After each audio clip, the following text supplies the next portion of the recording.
നവകേരള സദസ്സിന് മുന്നോടിയായി മുഖ്യമന്ത്രിക്ക് സുഗമമായി സഞ്ചരിക്കുവാൻ പെരുമഴയത്ത് റോഡ് ടാറിംഗ്.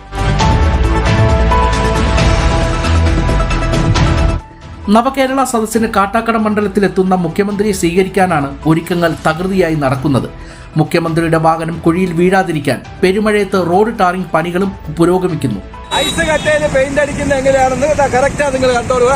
നമുക്ക് നല്ല ലൈവ് കൊടുക്കണം. ഐസ് കട്ട ഇതാണ് നമ്മുടെ സർക്കാരിന്റെ ഐസ് കട്ടയിൽ പെയിന്റ് അടിക്കുക എന്ന സംവിധാനം കണ്ടോളുക.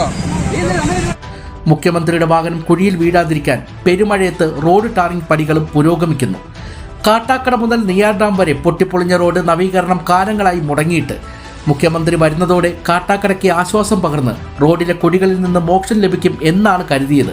എന്നാൽ 22-ന് മുൻപ് പണി പൂർത്തീകരിക്കാൻ മഴ പോലും വകവയ്ക്കാതെയാണ് ടാറിംഗ് പണികൾ പുരോഗമിക്കുന്നത്.